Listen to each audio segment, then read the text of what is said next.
you here, Dr. Sorah Dubitsky. This mic is all yours.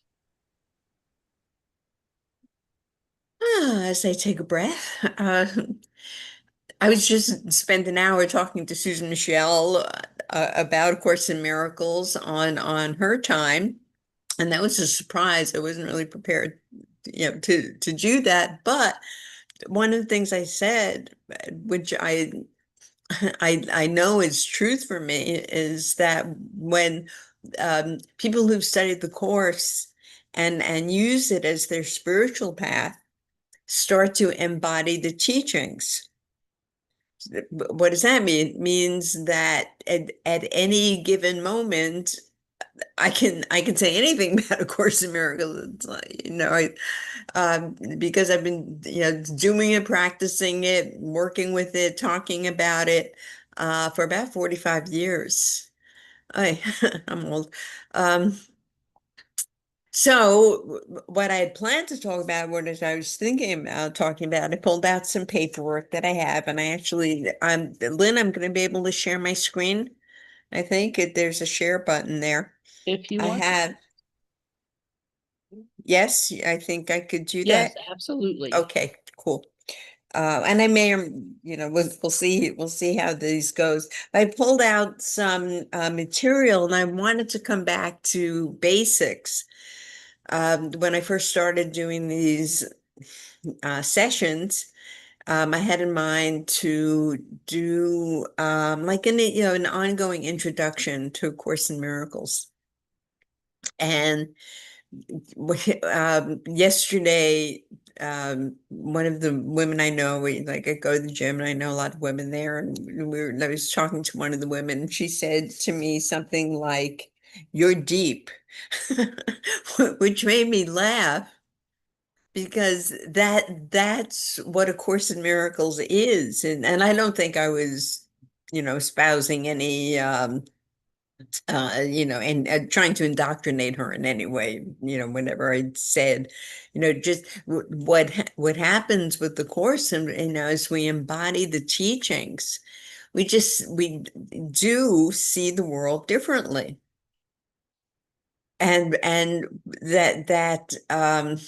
that mechanism of seeing the world through the eyes of forgiveness is it just it becomes our way of life. Like I can look at the world and go, click my tongue and say, "Oh my God, things are so bad." And in the outside world, things are, with I judgment is one of the things you're supposed to give up in the course. I haven't succeeded yet, 100%. So, as I judge the world and get joint consensus in my judgments, it's oh my oh my God, this is a terrible place. Like my husband, of blessed memory, we would have meetings, Course in Miracles meetings, and where we would discuss whatever the teachings are, and we discuss them, and again try to work it out in our lives. Um, but then we would come up with things like, you chose your parents. Whatever we came here for, we came for lessons. We came to learn who we really are by going through the course's process, which is different than the world's process. So anyway, we would talk about how we chose our parents. And my husband, would pipe up in meetings like, I didn't choose my parents, only an idiot would have chosen my parents. And we'd all laugh and say, okay, everybody chose their parents except you. And then over the years, he did come to see, why he had the parents he had, and they provided opportunities for forgiveness.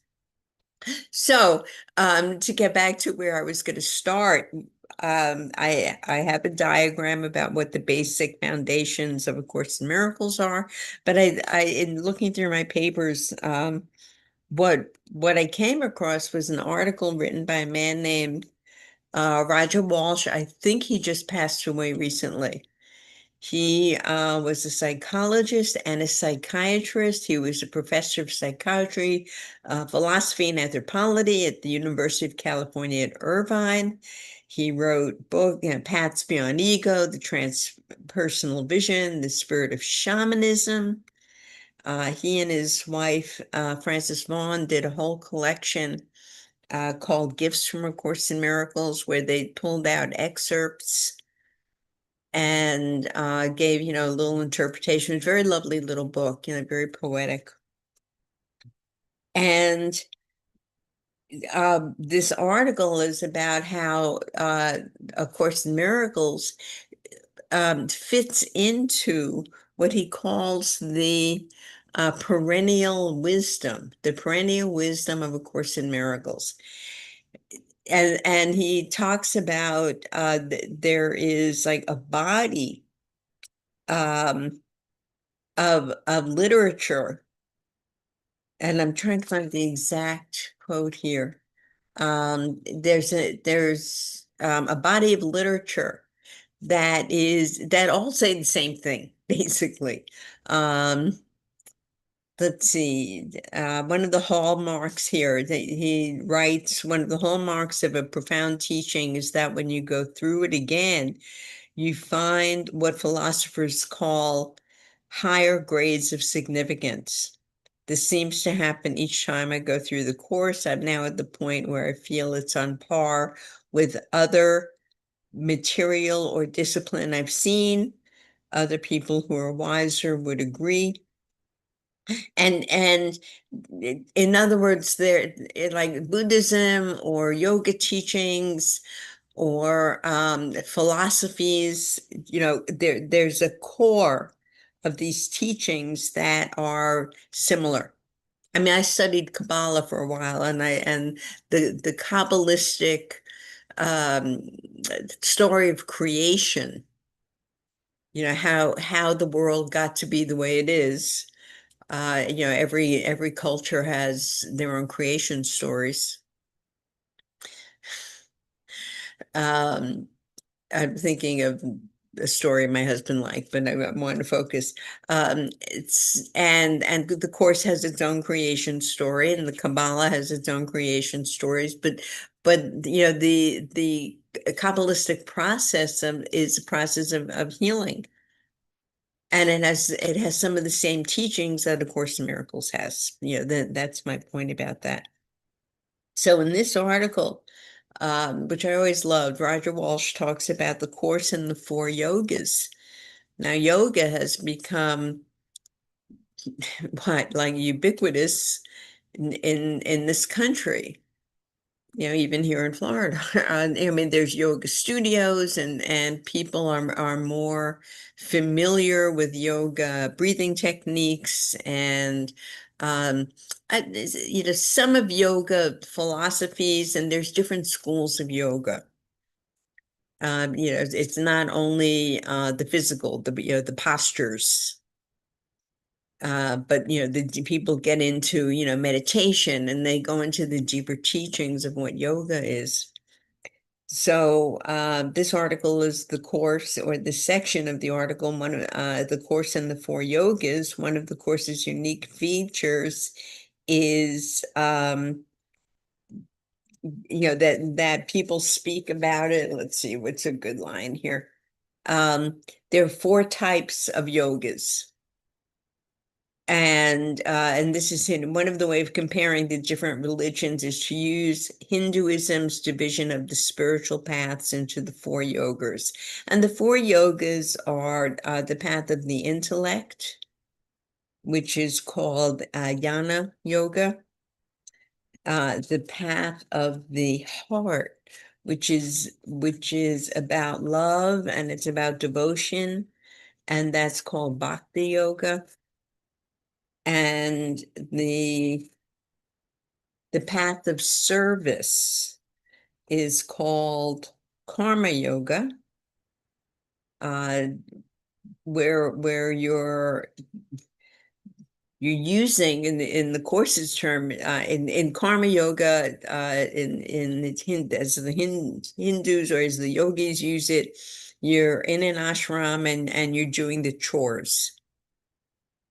In the course, the karma yoga is the chores of your everyday life.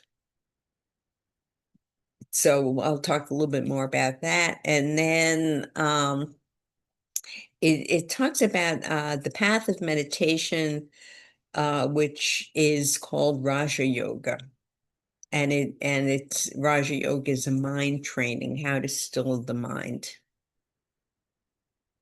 And what he talks about in this article are those four yogas or practices are inherent in A Course in Miracles. So I'll pick up on some of this. And again, this is my intention here is to be a little bit focused on what A Course in Miracles is. There's so many, in the ACIM Gather has so many wise teachers and people who've been doing this practice for such a long time. That again, they come to embody it, and yet there's still a reinforcing or reinforcement when you talk about, when you have groups, when you meet with other people. It strengthens the commitment to the path, the commitment to using, the courses for yogas as a way to heal. And what are we healing? In the session that was right before this one, Susan Michelle talked about healing. She talks about points of pain. We're healing ourselves of the idea that we're separate from source. We're healing ourselves from the idea that somehow, somewhere we got here and we don't know how we got here, and we're going to be punished. The one of the thought systems of this world is God's going to get you. And we just talked about Santa Claus. You better watch out. You better not cry. Santa Claus is going to give you these gifts, but he's only going to give you these gifts if you're good. So then like people like me, like, okay, tried to spend my life being good, and as the world judges it. So, the course offers a path where you can look at what you thought was good and say, you know what, you're naturally good. You're one of the tenets is, God is but love, and therefore so am I. That we are loving beings. And in a sense, that there's nothing to heal. Once I have a realization of who I am, it's like all the fear, the darkness, that somehow something bad's going to happen and like disappears. And it doesn't mean that bad things don't happen. Even to course students, like I've been ill, and my husband passed, and that we live our lives, but we live our lives differently.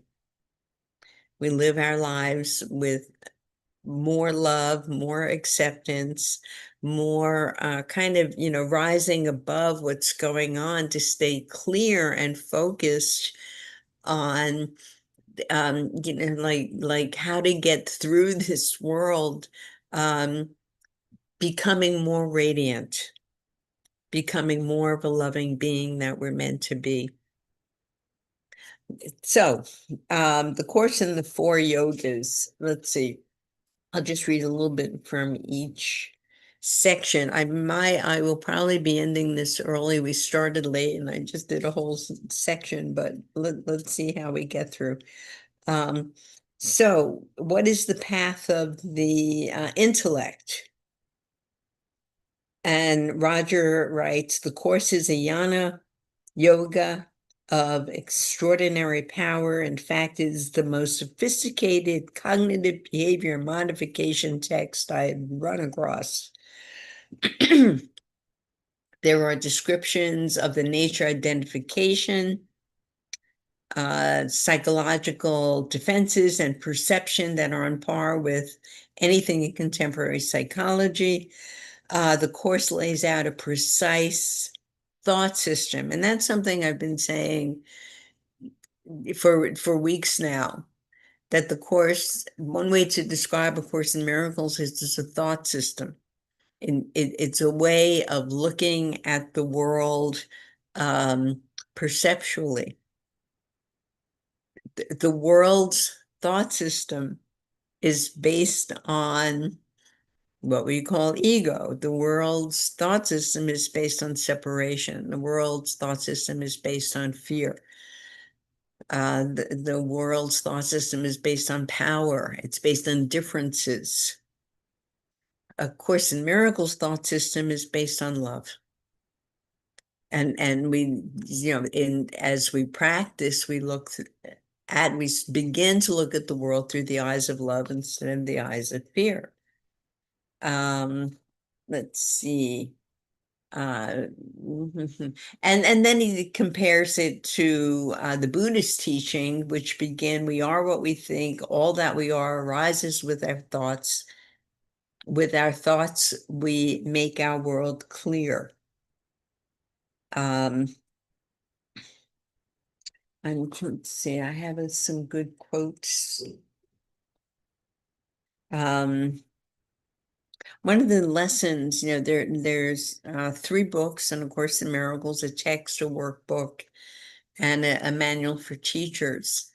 And the daily lessons are the practice. Like every day we repeat the lessons, and then the lessons become embodied, and we use them to see the world rather than through the eyes of fear. So one of the lessons I just went through was titled something like, my mind is part of God's, I'm very holy. And upon first reading, it's blasphemy. How can I say I'm holy? Holiness is meant for God, Jesus, Buddha, spiritual masters, holy people wear white robes and they go around blessing people. So how can you say me, miserable sinner, is holy? And yet when we go through the process of identifying, the love within us, we're, everyone's holy. And to use the word whole.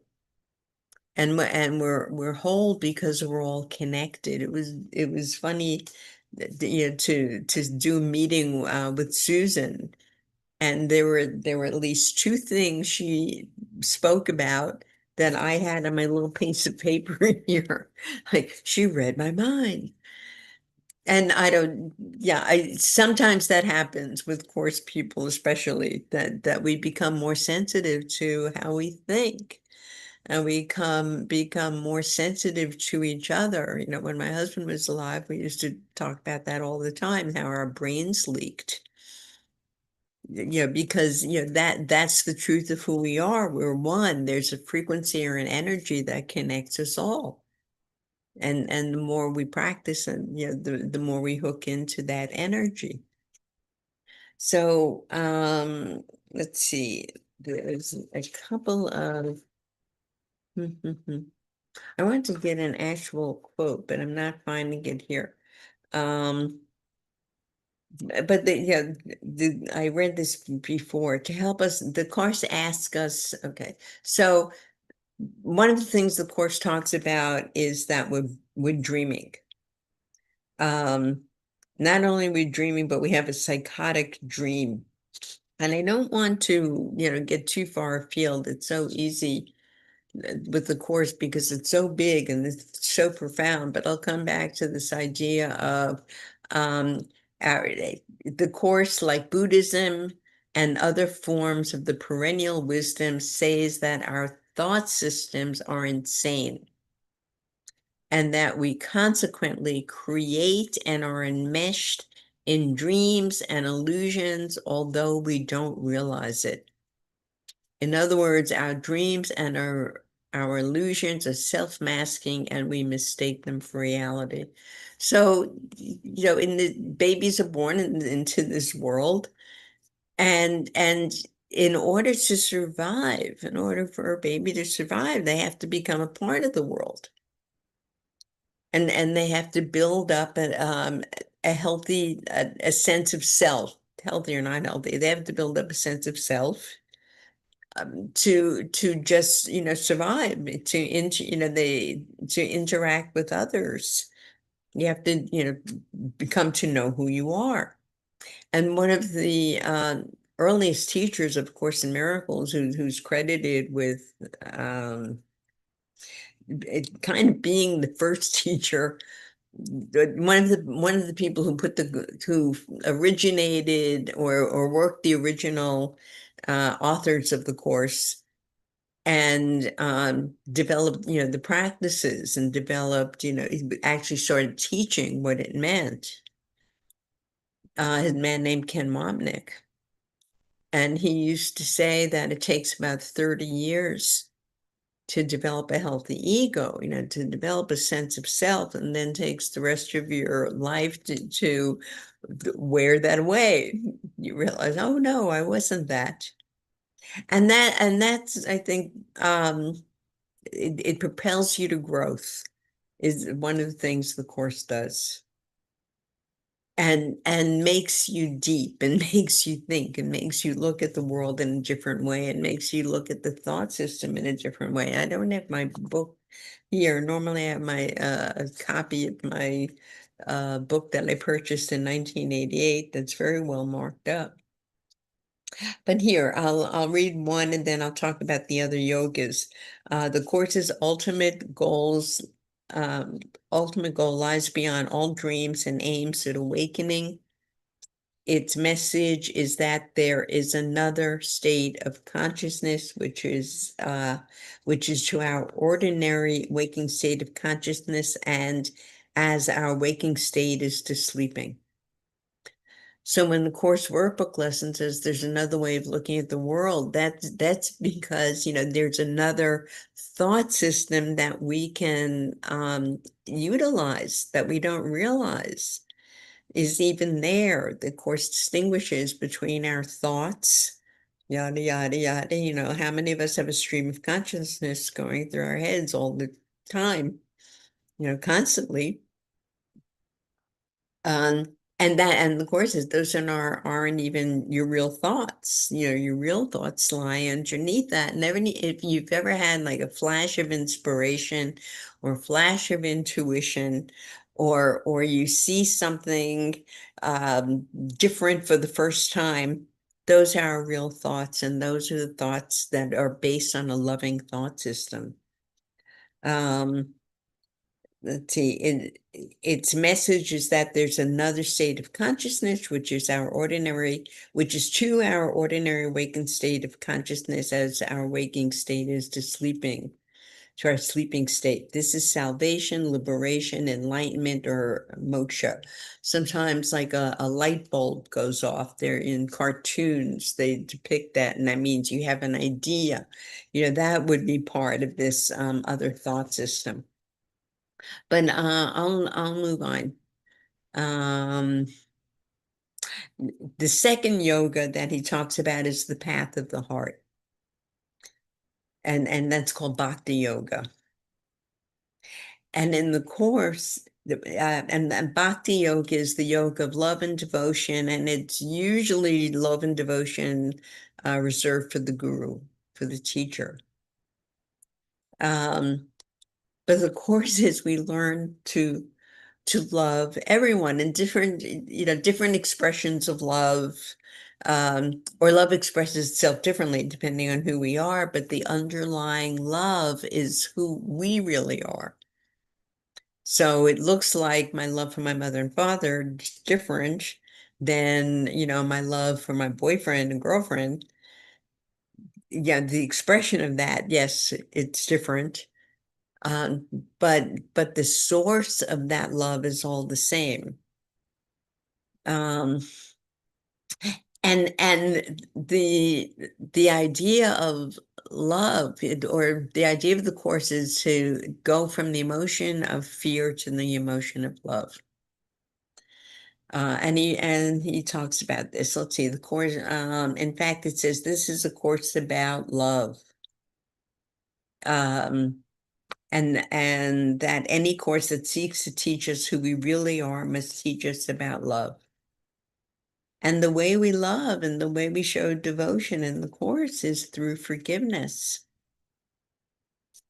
And instead of reserving that love, or that devotion for the guru, we offer that love and devotion to everyone. And it's not like we're running around saying, I love you, I love you, I love you. And it's more that our hearts open. And we see people and events and even ourselves in a different light. Um, let's see, the course divides relationships, and this is, yeah. So this idea of love is a huge practice. The course is practiced through our relationships. And let's face it, like with Calvin and Hobbes, the cartoon, Calvin used to say things like, the world would be wonderful if it wasn't for all the other people in it. And that's, that's the way the world is. There's a whole section about we hold grievances. If something else was different, I would be happy. If somebody else were different, I would be happy. Or we do shame and blame. It's your fault, blah, blah, blah. And when we make someone or something the source of our happiness, that is called an unholy relationship or a special relationship. And the idea is that happiness is within. And that's why we look at ourselves, and we develop, instead of special relationships where I blame you for both my happiness and unhappiness, it becomes a holy relationship where God is my source, and you have the same source as I have. So we look at each other, we look at our relationships differently. We're able to let them go, and we're able to share that deeper love that comes from who we really are. So then there is, let's see, it is I'm going to move on.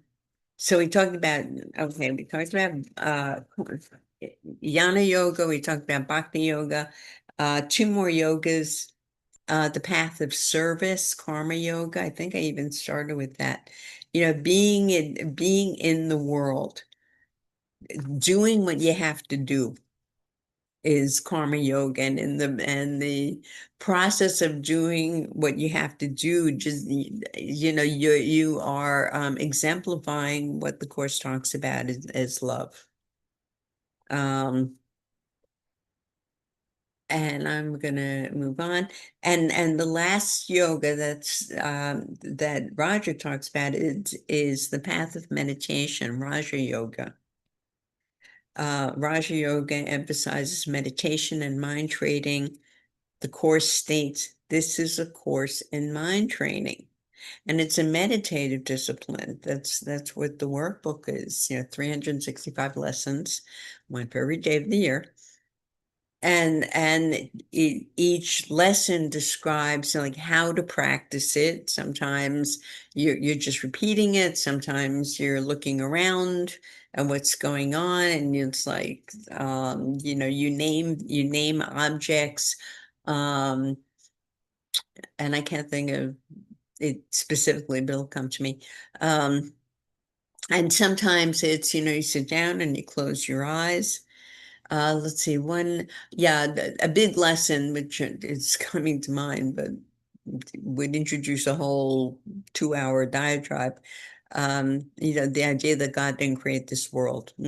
So anyway, or to go back to, my mind is part of God, so I'm very holy. You look at objects or the next lesson, my holiness envelops everything I see, and like my holiness envelops that light bulb, and my holiness envelops the GB set, thing to begin training the mind to look at the world differently, to look at the world through the eyes of love instead of through the eyes of fear. So meditation is a big part of of the course's teachings. Here, I love this. I have a kingdom I must rule. At times it does not seem I am its king at all. It seems to triumph over me. And that's the power of the mind. That's another entire teaching, body of teaching, that the course is a mind training, that our minds are very powerful. If we create our dreams, then our dreams seem real, that this is a whole dream. And I could go into script theory, and I've done that in rational emotive therapy. We have these ideas and beliefs that may have served us. And that's what we get to look at. That's what we get to work with, and our own ideas and beliefs of how we think the world works, to then work with the higher self within, the Holy Spirit, to change ourselves. And in changing ourselves, we change how we see the world.